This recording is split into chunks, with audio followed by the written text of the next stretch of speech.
with this part, I'm going to come back now and bring it back to where you mentioned at the beginning about beliefs. So I'm going to address this, more targeted towards the people that I'm involved with at the present time and stuff, and just to try and articulate or to get down in some fashion my beliefs, and where I come in it. And if you feel they're appropriate or that they will work for you, then please, just use them and stuff. So the court system and the legal system and the law society have already gone through that. This is a society, it's a private society. Okay, they have their own rules, they have their own laws, they have their own way of doing things, they have their own language, they have their own systems of governance within that society.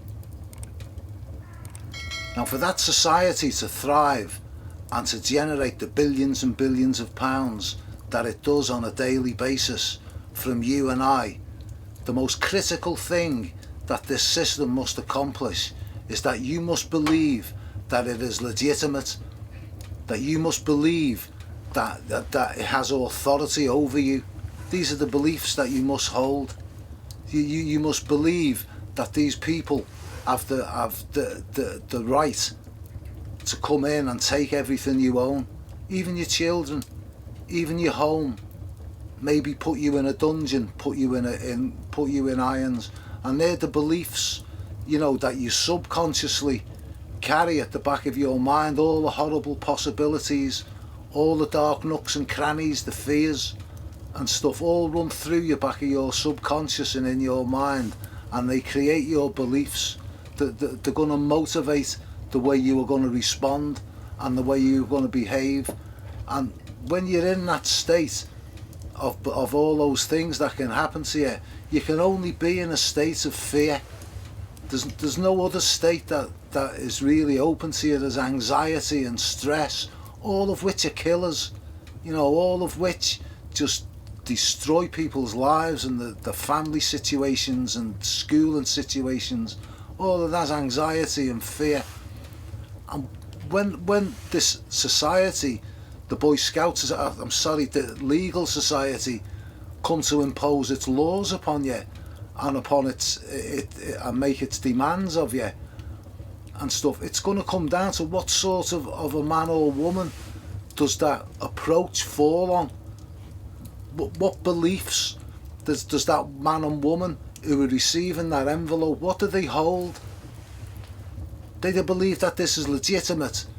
Do they believe that this is something that they're required to interact with? Do they believe that they're in trouble? Do they believe that they owe money? Do they believe that there'll be all those different belief systems? And you haven't even opened the letter yet. You haven't even flipped the thing, and people have ascribe all sorts of voodoo magic to this piece of paper, that it's within a window, it's within a glass window, that means this, and you mustn't do this, and you mustn't, and if it's this, you must return it, and if it's in uppercase right, and you need to do this and you need to do that. All these are just beliefs that we've accrued over our lifetimes in response to these situations that are really mysterious and hidden and occulted from all of us. And we've all got our take on it. We've all got if there's an accident and you speak to 5 different witnesses and get more or less 5 different takes on the exact same event.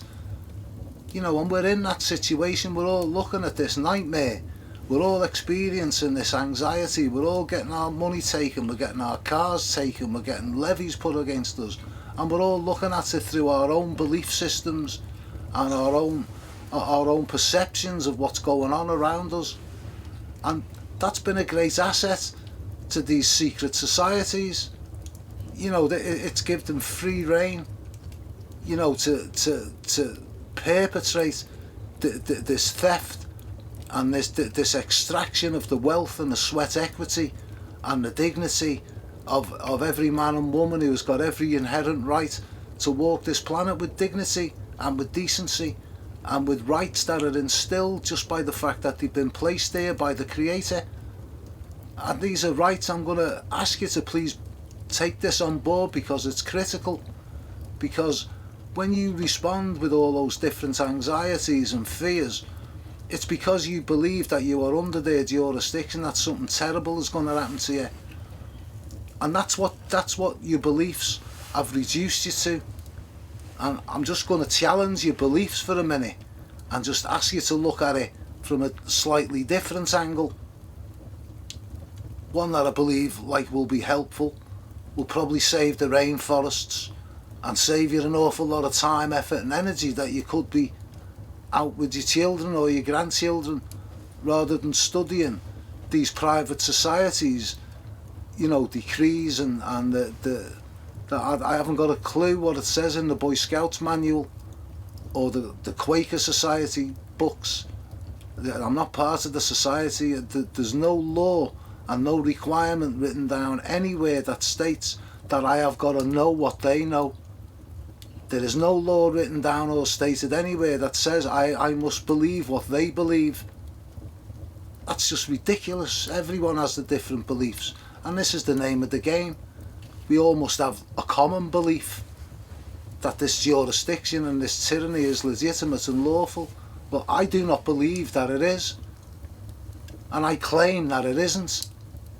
So from my take on it and my experience on it, when I receive these different pieces of paper, I come up from the fact that I am a man, that I am created in God's image, that I have inherent rights that I don't need to apply for, and that's where I stand, because this is all about standing. Is you may hold your beliefs, you may have, but you're going to get questioned, you are going to get interrogated, because there's a good chance that you've arrived in that building and you was subject to a warrant. Well, if you break the word down, you'll see what your subconscious picks up from those letters. Put a hyphen after the first R and it turns into a war rant. It's a war rant for your arrest. You see, they believe you must be, if you don't obey and you don't comply and you have lawful and legitimate questions and grievances, they believe that you must be tired, that you must be anxious or stressed or troubled in some way, and you need a rest. So they're going to give you a rest. They're going to put you under arrest and give you a rest in a nice cell somewhere and give you a mattress somewhere. This is the game that they play. This is how they get you in fear. So as a man, and coming from that standpoint, I must defend that standpoint, articulately and with some awareness of the situation that I'm in, some awareness of the spiritual realities that are at play, and are trying to play my fears like a violinist. Because the name of the game is I must give my money away, I must do as I'm told, I must bow the knee, I must acknowledge that these people have rights and authority over me. When I do not acknowledge that they have rights over me, I do not accept that they have any more privilege than I do before the law, that I am absolutely look them in the eye in the law as man to man or man to woman or whatever it is, and claim that you have no right. There is no avenue and no venue that you can go to on planet Earth where you can acquire that right, because your Creator did not give you that right. You've taken that right upon yourself, and you wish for us, the general men and women, to acknowledge your right. And that's our belief system. We must not acknowledge that right. And if somebody, whether it be in the judiciary or whether it be in the parliament or whether it be in the government, do not have a right to do what they're doing, then all you're left with is a wrong. There is right and there is wrong in the law. If something is not right, it is wrong. These people have no right to come and demand and to take your property, but you believe that they can, that it's legal, that it's the law, that it's the courts, that it's the judges. That's a belief system. It's a private society of which you are, maybe you are. The majority of people are not members of that society. There is no rule, no law, no statute, no law, no anything anywhere that states that I have got to believe what they believe. I have the right to make my own decisions based on my own experiences and my own observations and my own investigations of this place we call the world. And I believe that the law that governs this world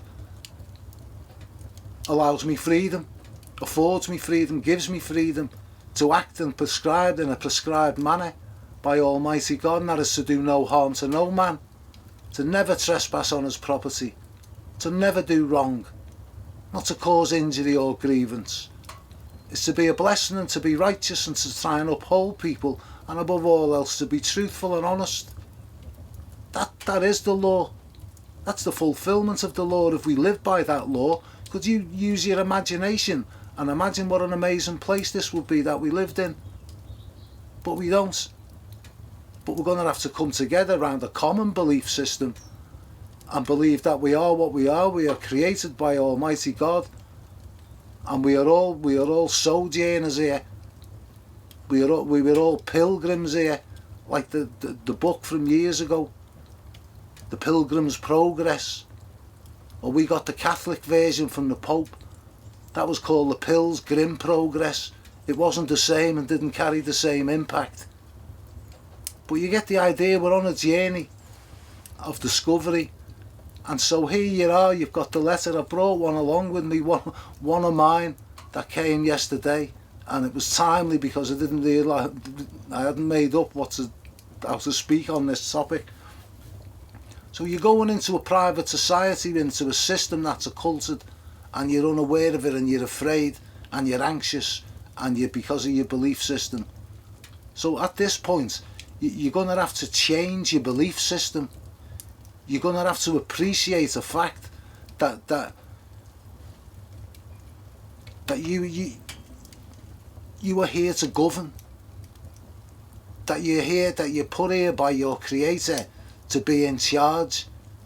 That within your creation, you may have blue eyes, you may have, ginger hair, red, whatever.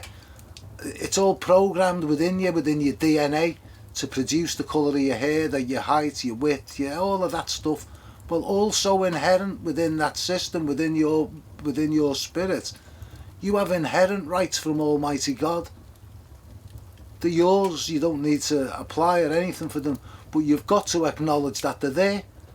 You've got to invoke those rights whenever you feel that whatever is going on in your world and in your circumstance is interfering with those rights. And that's the word that you must use when dealing with this system, because words are critical and they have meaning and they have definitions and they hold power. And the word interfere means enter, fear. That fear has entered your world, your spirit, your pit of your stomach, and into your family. Someone has entered fear into your surroundings. So they're interfering with your rights to be let alone in peace. And you also have the right in law to question anybody who claims that you've done anything wrong, that you owe a debt, so this approach comes to you. So knowing that, you must be aware of how this society, has pulled the wool over everybody's eyes and has taken everybody's money. Because within their society, they have changed the definitions of all the language. They do not speak English. They do not speak man to man. They speak a legal language called legalese. They took the English language and they changed all the definitions, so they mean totally different things. So when they're spoken or written down, coming back at you through pieces of paper or through a legal person, maybe a traffic warden, a policeman or a magistrate, they're acting in their legal capacity. So when they're speaking to you, they're speaking legalese. They're speaking a foreign language.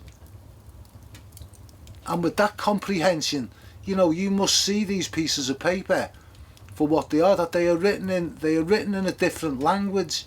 They're written in Chinese, Japanese, Portuguese, legalese. They're not written in English because it's not written man to man. It's written from a corporation. It's written from a dead entity. It's not real. It does not possess a mouth. The Crown Court does not possess a mouth. The only people that speak in that magistrates' court are men and women acting in the capacity of whatever their job or position happens to be on that day. One day the prosecutor may be the defence, maybe they just, it doesn't matter. They are all officers of the court. They are all legal entities, and they are speaking a completely different language that you believe is English. So you speak English to a legal person, which is fatal, because they're going to take those words and interpret them legally, and they become legally binding upon you because they came from your mouth. No one ordered you to speak them. Nobody held a gun to your head and commanded you to speak. You did it because of your beliefs. You believed that you were speaking to another man or another woman. You believed that they were going to speak back to you on a level playing field, which is not the case. That's your beliefs. They're society. You are a person. There are two of you, so the letter, when that comes, my perception of it is, here we go again. Here's another fraud. Here's the legal society trying to defraud me again. And I can make that claim. I don't have to interact with the ins and outs of the fraud. I don't need to know who did what and who signed this and who did what and the ins and outs of everything and spend 6 weeks. I can just see by the letter, the name that is affixed to that piece of paper, which is uppercase writing, and I know that the uppercase writing is fraudulent, that it's deceptive, that it is not English. It is a separate language. It is dog Latin. It is written for the plebs, the plebeians from Rome. You can't have two languages contained within one legal document. That's even just written down in the law. You can't do it. You must communicate in the language of the person in which you're prosecuting or you're dealing with. So there's a meeting of the minds and there's a communication that can go on, that the definitions are accurate. And you believe that you're in that position. When you're not in that position, you're speaking to a Chinaman, a Portuguese man, he's speaking a different language to you, and you're answering him in English, and you're getting hammered. You're getting hammered. And you've got to change these beliefs, that you're speaking to another man, you were speaking to another woman.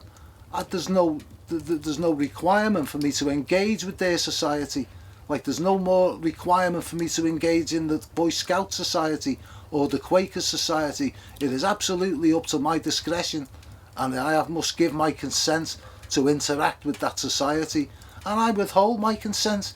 I don't wish to respond to your email. I don't wish to respond to your letters. I don't wish to interact with you whatsoever. And what I'm going to do is I'm going to move a claim that what you're attempting to do to this man is fraudulent, and I'm going to show the fraud in about 5 or 6 sentences. I'm going to claim that what you're doing is wrong, and I'll show that it's wrong lawfully in about another 8 or 9 sentences. And I'm going to sue you. I'm going to prosecute them for this fraud. I haven't opened the letter yet. Oh, I'll open the letter. Oh, I'll read one I got here yesterday. It's to do with income tax that I don't pay. There's no requirement for me to pay any of this. I haven't got it anyway, and I didn't even work during the time they were saying. But it's from a really nice company, CCS Collect. Sure, the lovely people, they get up early in the morning and go to work in the cold and the rain to earn a living, to pay for the gas and the electricity, and the same as I do. Hats off to them. Respect the working men and women. Okay, do they realise that what they're doing? I don't know. But I'm a nice man. I'm going to give them the benefit of the doubt that they're not aware that they could just as easily get one of these letters tomorrow with some other company name written on it, and they'll be feeling how I feel. Because we're all in this thing together. We're all getting scammed together. So there's a company, and it gives me name, and it gives it in all uppercase writing. So straight away, I know that's fraudulent. I know that they're not addressing I, the man. They're looking for a person. They're looking for I, the man, to step up and represent this person, this company, this corporation, that I'm going to speak to it, and my corporation is going to speak to their corporation, and we're going to do business together. But I'm not going to speak to this I'm not going to act in person.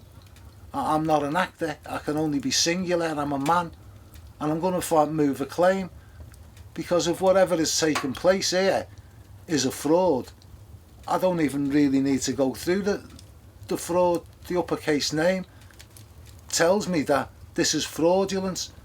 So why would I wish to engage in any respect with an organisation or a company that I know to be a fraudulent and dishonest and deceptive?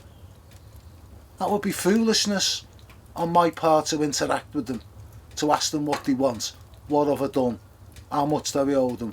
I'm not going to speak to a fraudster. I'm not going to interact with a fraudster. I'm just going to call out the fraud. I'm going to say, I don't care what you stated in your paperwork. I claim you're a fraud. I claim you're interfering with my right to be let alone in peace. I believe you're engaged in an organised trespass to take a man's property. And I'll lay that claim, and they will need to answer that claim. I don't need to interact with these people. Well, let's go through the letter. So that's the perception that you've got, that's the defence that you've got to have, and that's the standing that you can have, that somebody is doing this to you. First of all, do they have a right to do this to you? And they haven't got a right to do this to you. So what they're left with is a wrong, what they've done to you. And you claim, as a woman, as a man, that what these people have done to you, whoever is responsible for that piece of paper, is wrong. And their actions have caused you harm through their behaviour, which they had no right to do. And you were going to hold them liable for the wrong. You were going to bring them into court and sue them in court under the law for interfering with your inherent rights to be let alone in peace. So okay,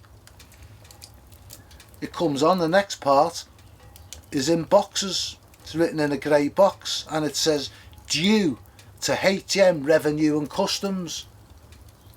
Okay, so somebody's saying I owe HM Revenue and Customs, to which, as a man, knowing it's a fraud, I'm going to start asking some simple questions, and I'm going to make some claims when I've finished answering them questions. I'm going to ask them, HM Revenue and Customs, I don't believe they possess the capacity to pick up a pen, because it's a corporation, it's a company, it's a legal fiction, it's an entity. It doesn't possess hands. It can't pick up a pen and write to me and claim I owe anything. It has no mouth. It can't state that I owe anything, or I've done anything wrong, that I'm in any sort of obligation to them. It doesn't have a mouth to say that. It doesn't have a brain either to work out calculations, or to... It doesn't exist. HM Revenue and Customs doesn't exist other than in the ether as I speak it, or as you speak it, or as it's written down. It has no form, it has no head, it has no feet. There's no one I can question. How can I call HM Revenue and Customs a liar and a fraudster? It has no ears to hear. It can't plead, it can't say I'm sorry or anything. It's not real. It's a man or woman that stands behind this paper, that they have made that decision to put pen to paper and to fraudulently and deceptively try to deprive this man of his property. And that's my claim. And that's the claim they're going to answer. Here's another part of the fraud, is HM Revenue and Customs, that doesn't exist, doesn't have a mouth, doesn't claim. The amount due is £5,600. I haven't had £5,600 for the last 20 years. If I had money now, I'd be helping people out with it. But this is a fraud, this is what they do. They want me to go out and panic and go and hand over to these evil fraudsters money that I've worked hard for. Because they're evil, it's a fraud. I don't need to know any more. I know it's a fraud. I'm going to call it as a fraud. I don't need to learn your law. I don't need to learn your statutes. I don't need to learn your codes. I don't have to believe what you believe. I believe it's a fraud. And I'm going to make that claim, and I'm going to testify to that claim. And you're going to have to challenge, you're going to have to come in and counter that claim if what you're claiming is lawful and legitimate. And you can't do that because you're a legal person, you're a legal entity, you're a corporation. You don't have a mouth either, you don't have ears either. Only a man can speak, only a woman can speak in a court of record. And that's where many of you are going to end up if you don't cease and desist from terrorising ordinary men and women. You're going to be sued. There are men and women who you are terrorising now. There's a good chance somewhere down the road, maybe living in your house, walking your dog and saying good morning to your next door neighbour, because because what you require of these innocent people, they're going to require of you, and they're entitled to it in law, in a claim, that whatever you demanded of me, I require of you, and I can times 3 that amount. And I hope that sobers you up, Mr. and Mrs. CCS, whoever bears liability for this company. I'm just giving you fair notice and fair warning from a man that you're involved in a fraud, and I'll prove that fraud, and I'll hold you liable for that fraud. And it says £5,600 on here. I'm going to come after you for 3 times that amount, because I'm entitled to that in law, because you've committed fraud against this man. You put it in boxes. You've written the next part in boxes. Who in planet Earth communicates by putting things in boxes? I have never been taught that in school. I've never been shown any of this stuff. But yet you choose to use it because in your society and in your belief system and in your occult behaviour, you believe that anything in a box does not appear on the page. And as far as you're concerned, that doesn't exist. Only I'm seeing that, because I'm the only one that's got a pair of eyes. No, you don't see it in your legal capacity. If I pass that to a magistrate and try to point that out to him, he'd say it does not appear on the page. It's a deception. It's nonsense, but up until this point you've believed that it's got power and control over you. Well, it does if you grant it to it. But you've got to step up. You've got to realise that you've got inherent rights. I've got the right to question anyone that claims I owe a debt, that I've done anything wrong. So here's HM Customs. So I've dealt with this in the past. This isn't a new one. I dealt with it with a guy, Jason, on the phone, and he was accrued, telling me how this amount had accrued. It was penalty point this, penalty point that, failing to file, £100, £100, penalty point, penalty charge. So it just kept racking this amount up over a number of years till I spoke to him on the phone. He said, we're going to get in touch, you're going to be prosecuted. It's gone on for years. And so I agreed I'd speak to him. And about a week later the phone went, and it was Jason. Said, you know, I just interacted with him as Jason, which is what you've got to do, because I don't believe he's got any authority. He doesn't hold any fear for me. He's just a young man doing a job, and okay, hats off to him. At least he's not sitting in the house slobbing out all day watching the telly. Oh, Jason, hi, how can I help you today? I said, I'm contacting you over the HM Revenue and Customs, and it was thousands. I said, oh, HM Customs, I don't remember interacting with those. Jason, can you remind me when we interacted? And I said, well, it's your income tax. You haven't paid any tax. I said, well, tax? That would be a legal definition, wouldn't it, Jason? Is this a legal matter that you're speaking to me about? And he's saying, well, yes, yeah. And I said, well, I don't understand the words you're saying. I said, you're speaking in your legal capacity. I said, you're speaking legalese, Chinese, Japanese. I said, can I have your name? That was when I found out his name. He said, well, my name's Jason. I said, well, hello, Jason. I said, I'm Ian. How can I help you? And he said, well, we wrote to you on blah, blah. And he went through. And I said, were those brown envelopes, Jason, with a window in them by any chance? And he said, well, yes, that's the format. And I said, oh, mate. I said, I just go off my gut. I said, I had a bad feeling about them. I said, I just got a weird feeling, not to just to ignore them, just to, but, and he said, well, that's why it's run up to, blah, blah, blah. I said, well, Jason, I said, when I get those feelings, you know, I said, I always follow them, they're always right. I said, you've just outlined a catalogue of what was contained, and I'm glad I read them. I said, is there any law anywhere, Jason, that states that I've got to read what you write? Am I under some sort of compulsion to read what you write? And what if you decide to write a novel? What if you decide to write a treatise on something and send it to me? Have I got to read that as well? I don't have to read what you write. And he was saying, well, these penalties. I said, listen, Jason, I said, these penalty points, mate. I said, I don't play football. I said, I've never been in a football team for years. I said, does somebody sign me up for a football team to take penalties? Because I don't take penalties. And I said, and you mentioned about failing to file. I said, I haven't got a clue what you're talking about. I said, was I supposed to come down to your office with some confession on paper and file it for you and put it in your... I said, I thought you were supposed to do the filing. And he said, you're going to end up getting... I said, well, look, I said, you do whatever you feel is necessary.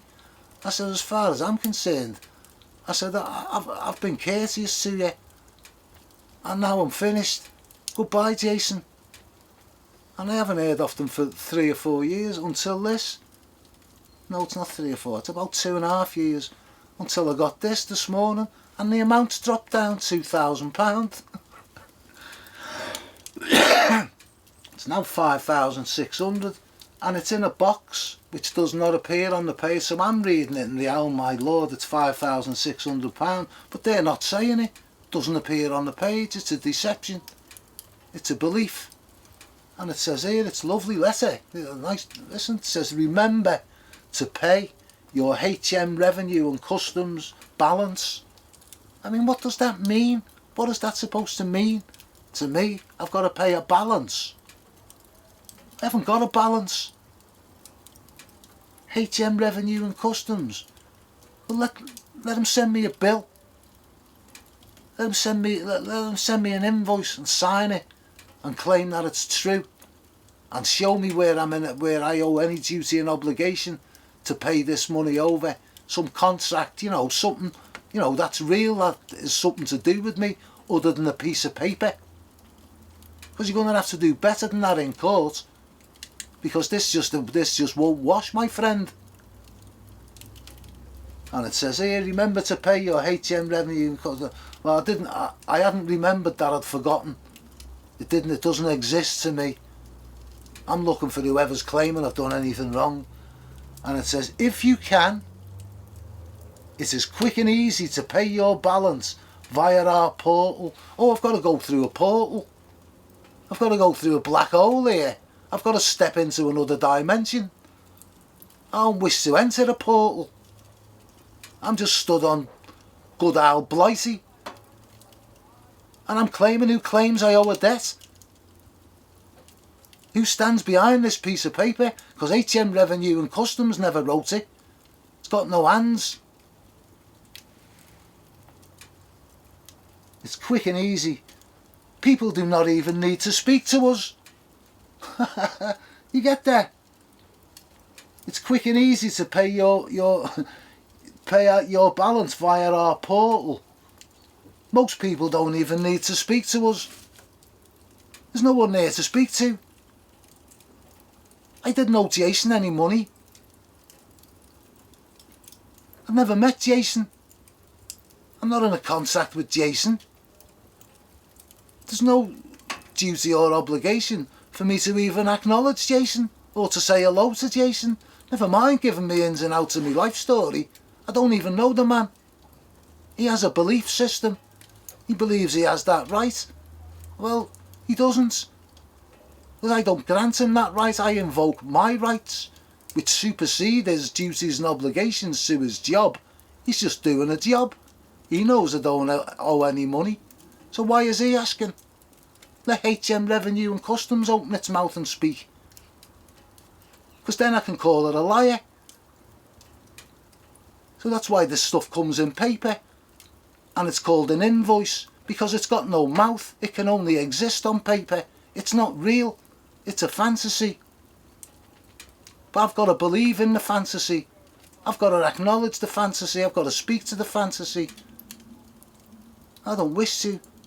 I'm just calling it a fantasy. I'm just claiming it's a fraud, and I'm claiming they've got no right to do any of it, and I'll prove it in court, and I'll sue them for damages and for compensation for even behaving in this fashion. This is my take on it. Talking about a couple of pages maximum. Yeah, let's go on. You can also use our income and expenditure tool to help you work out how much you can afford to pay each month. You. Another part of the deception. The word you is plural. It means more than one. If you was to pronounce correctly the definition of the word you, it would have an S on the end. It would be use. So let's read it again with the S on the end, which is what you means. It's plural, it means more than one, but it's written in the singular, so you believe it's you, the man, the woman, when it isn't. This is you. I'm going to read it again. If yous can. Well, somebody wrote, if yous can. It is quick and easy to pay. Yous can also use our income and expenditure tool to help yous work out how much yous can afford to pay each month. Use, plural. Because they're dealing with two here, they're not speaking to the man, they're not addressing the woman. It's a fraud, remember. They're addressing a corporation, they're addressing a company, they're addressing a dead person. They're dealing with the dead as far as they're concerned. That's why you have to be summoned like a seance. That's why you have to have someone speak for you in the legal system, because you're dead. You've got no voice. You've got no presence. You're in a box. You're in a coffin. They deal with the dead, and you've got to straighten them out real quick that they are speaking to a man alive and kicking, wide awake, and is ready to answer your war rant with a man's claim that you're a fraud, that you've got no clothes, the emperor is naked. Let's go on here. Use as plural. They're speaking to the dead entity. They're speaking to the other half. They're not addressing the man. It's not addressed to the man, it's addressed to the dead entity. That's why it's use. Uso. Used it. Uso. When you understand the way they operate and the way they use these words and trick you into all sorts of beliefs, then you can unravel them. You know, your belief from taking that at face value is that you owe a debt, you do. Well, they're not addressing me. They're not addressing I, the man. They're addressing this dead entity, and they want I, the man, to open my mouth and use my intelligence to speak for an entity that is all written in uppercase, which is how you write a tombstone, so you do a gravestone. It's a dead man. And you've got to be aware of this. You've got to change your beliefs. That you have inherent rights. You must invoke them rights. I invoke the right to question this HM Revenue and Customs. Now, can HM Revenue and Customs ever show up in a court situation? Of course not. It's going to be a man or a woman. They're going to say they're representing HM Revenue. I don't want to talk to a representative. I can't call a representative a liar. I can't call a representative a fraud, because they're just a representative. So there's no one they can bring into court. There's no one. If I call it out as a man, as a fraud, and show the fraud, how can HM, it doesn't exist. How can it claim I owe anything? It's a legal fiction. It cannot make a claim. Only a man or a woman can make a claim and not claiming anything. They want me to believe that they are, and that claim is legitimate and lawful, and I better comply or I'm in trouble. That's what they wish for me to believe. It's probably what a lot of you have believed and do believe. I hope you're going to change your beliefs, or I've wasted my time sitting here. You've got to believe different things. That you are special, you are the top of the tree. You were created in God's image. There is no one higher. They have no right over you, only what you concede and what you give away. And you've got to get smarter, you've got to get wiser, you've got to get more aware. And you don't owe these people anything. You don't owe them an explanation. You don't have to use their language. You don't have to use their words. You don't have to be compliant. All you've got to do is do no wrong to no man and cause no harm, never trespass on his property, but learn what those words actually mean. They mean a lot more than what you believe they mean at the minute. Your property is anything that I claim is unique to me, for my sole enjoyment, to the exclusion of all others. That's your property. My car is my property. My children are my property. My house is my property. Because they're unique to me, to the exclusion of all others. And you must learn these words and use them. The words interfere. Know what the word you means. Know what the word property means. Know what the word wish means. Only a man or a woman can make a wish. That's why in a lot of these forms, at the end they flip you back into representing the man. They say, if you wish to pay by credit card, they use the word wish, and you respond to it when you're responding as a man. That means you're giving your consent. That means you believe that a response is required and you're compliant with it. Well, you best change them beliefs, because the whole thing is a fraud and it's set up to cause you loss. And I'm not saying that if you enter into agreements or you enter into contracts with companies that you should walk away. That's wrong. That's dishonourable. That brings you down to the level in which they're operating. It makes you deceptive to do this. And we're called to be honourable. We must have clean hands. We must have a right attitude and a right standing when we go in there, because, you know, if we enter in, we must honour our agreements, or society will break down.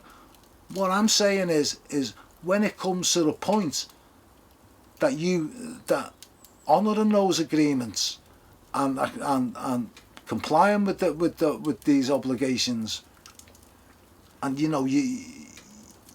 doing that willfully, the minute it becomes where it's going to cause you harm, or it's going to cause you loss and personal, it's going to demean you in some way and all that, then of course you've got the right at that moment to say, well, at this time, at this minute, at this particular time, I'm undergoing a severe hardship situation, and I'm unable to honour that agreement that I made back then at that time.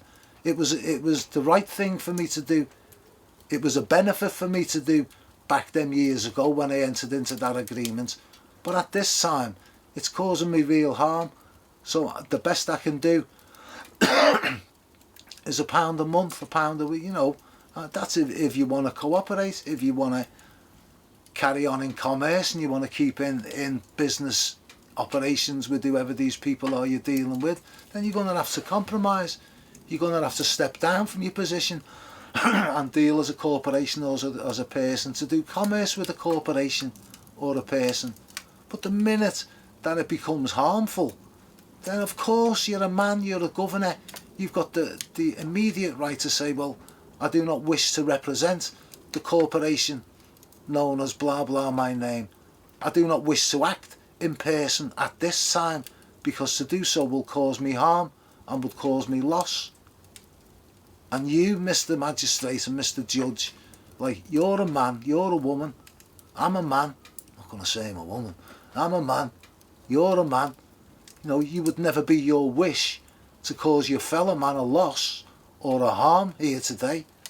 It would never be your wish to cause your fellow man an injury or to deceive him in any way, because that would render you liable, Mr. Magistrate, Mr. Court Clerk, Mr. Bailiff. That would make you liable for the wrong and for the loss. And it's going to cost you, Mr. Magistrate, Mr. Judge, when I bring you before a court and I show that what you're doing is wrong, because you're not exempt to the law. We're all equal under the law. There is no entitlement by your job description. That the men and women in this town in Wirral are ready to bring you before the court if it's necessary. It's our wish that you would come over and let's work out a compromise where men and women can move claims in and out of those courts, where we can stop your tyranny. Because these people that come round to people's doors are horrible, in case you didn't know. that they are bullies, in case you didn't know, that they frighten the living daylights out of honest men, whether they be elderly, whether they be women with a couple of children, whether they be ill, whether they've got cancer. These people care not. They are bullies, and they must be stopped. They are terrorising people, and you are backing them up, and you must stop. That when a man or a woman presents a claim to your court clerks and into your system, you must honour that. You must hear that case. You must move against these wrongdoers. That's your duty to your fellow man and to even the oath that you took to administer the law fairly, without favouritism, without taking favour and reward. You swore an oath to Almighty God to do that, and you're not doing it. You're backing these people up. You've turned that public courthouse into a whorehouse where anybody can come in and rent you for an hour or rent you for a couple of hours to fleece people. Well, you know, it may say Magistrates Court out on the fascia of that building, all in uppercase writing again. All fake. All written in a foreign language, Magistrates Court. Well, you know, you must perceive that, you know, 200, 300 magistrates never got together, you know, 100 years ago and decided they were going to build a building, you know, and it was going to be the court, and it's the Magistrates Court. The magistrates didn't build that court. Men and women built that court. Our granddads built that court. The magistrates never built it. Men and women built it for the benefit, so that law breakers and wrongdoers can be brought in and we can have peace. And your society has hijacked it. You've taken it over, you've barred the doors, you've closed the windows, you're keeping the men and women out who that courtroom rightly belongs to. That's a public court, that's a public venue, and our private society has hijacked it. And we want our courts back, we want our law back. We want to be able to move cases against these people with your absolute blessing, because your law, you are there to administer the common law and the natural law as well, not just the civil procedures, not just acts and statutes for persons. The definition of a person is one who wears a mask, one who takes part in a play, an actor. That's what a person. You must appear in person. As what? As who? I can't appear in person. I don't wish to act. I wish to walk in there and put right anything that I may have been done wrong. And you give no answer. You never claim I've done anything wrong. You just make complaints. When I've spoken in the Magistrates Court, when I've said, well, what is the nature of this procedure you're attempting to move against me? What is this procedure? And the court clerk, it stood up and he said, this, in his most horrible voice, this is a legal criminal complaint. You know, I said, oh well, thank God for that. I said, for a minute I thought I'd done something wrong. I'm not interested whether it's a complaint, legal, criminal complaint. Criminal is a legal word. Judges and magistrates, they don't care if what they're doing is criminal. It's just a legalese word. It just exists in your head and in your mind, whatever picture. It's criminal, and then you'll throw 1,000 different pictures in your head of what appears to criminal, but they have no basis in reality and no definition. It was created by the legal system. They have their own. It's what you're doing is either right or wrong, and what they're doing is wrong. And you know, we've got to just come together and try and save the wreckage. And that's going to come down to men and women who are getting these like I am. You're going to have to look at it completely differently. You're going to have to change where you stand on these issues, because there's no duty and obligation for you to interact with these people whatsoever if you invoke your inherent rights as a man or woman before Almighty God to question anyone that claims you owe a debt, to call anyone out as a liar, and to be entitled to fair reward and compensation and damages for the damage that this interference in your peace, which you have an inherent right to enjoy every day from your creator, has been trampled upon. That's your claim. It's pretty simple. But you know, they try to cloud it in mysticism and words and voodoo and word magic. But if you're going to succumb to that, you know, well, that's maybe where you're at. There's nothing I can do for you. There's nothing there, certainly not going to do anything for you. It's not their job to educate you. It's not their job to teach you the law. It's not their job to teach you what's right and wrong. Every man or woman should know what's right and wrong. Every man and woman should know what the duties and responsibilities are as a man and woman towards this planet, towards his fellow man. They're inherent, they're written upon your heart. You have a conscience that's inbuilt to bear witness to. You have your thoughts, accusing 1 minute, defending the next. You have that inherent, that is the court. That's the court I attend. It's the court, you know, you're going to have to get in there and do battle with yourself and find out why you believe this stuff. It's just creating mayhem for you. This is a fraud. I don't need to know legalese. I don't need to know codes and statutes. I don't need to write affidavits. I don't need to do estoppels. I don't need to do liens. They're things that come later. All I need to do is show that this is a fraud and I win. You lose. The legal system. Show it. Show the fraud. That's it. We can offer options which makes it easier to pay. Money, money, money. Give me your money. Give me your money. You don't have to speak to us. Look. There's a portal you can go through. Yeah. I want to go through a portal where you can pay. You again, where use it's the fiction. They want me to acknowledge and step up and make that fiction real. The same as the way you've made this paperwork real in your own mind through your own beliefs. It's real, you know. It's not real. It's a fraud. If something's a fraud, it's not real. It's a duplicate. It's called colour of law. No need for you to spend your whole life over books and writing essays and forget it. You're not here for that. You're not a member of that society. You're just like Mr. Bean bumbling around like all of us trying to work this out. But some things you must appreciate is that you're a man and you're a woman.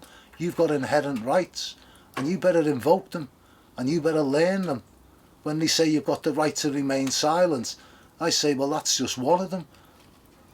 I said, well, 1,000 more. I said, I've got the right to scratch my head. I've got the right to jump up and down. I've got the right to breathe. I've got the right to blink. I've got the right to have a ciggy. I've got the right to move from A to B within my property. I've got the right to travel. It goes on and on and on and on. I've got the right to shave. I've got the right to laugh. I've got the right to grin. I've got the right to be upset. I've got millions of rights. But for some reason, they single that one out. As wicked as they are, as deceptive as they are, even they throw you a lifeline. But when you're aware and when you know, and when you can function, you know, I don't wish to remain silent when these approaches are made. Wherever gets stopped at the side of the road. I don't wish to remain silent. I'm going to outline to them that they are speaking to a man. That I'm invoking my right to be let alone in peace, which is enforceable in a court of record, in a comma. I've got that right.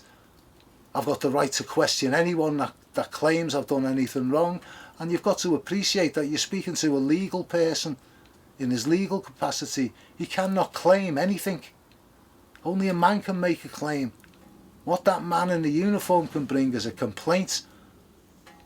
Well, as I've said in the past and on some of the other videos, what I've said is that's a complaint. Well, unfortunately for you at this time, I don't operate a complaints division. I don't have a complaints department. I've got no capacity to deal with your complaints. I mean, you can spend your whole life dealing with complaints, your next door neighbour's complaints, your workmates' complaints, the legal society's complaints, the Boy Scouts, the Quakers that I'm playing me music too loud. Am I going to deal with everyone's complaints? Life's too short. I can't respond to your complaints.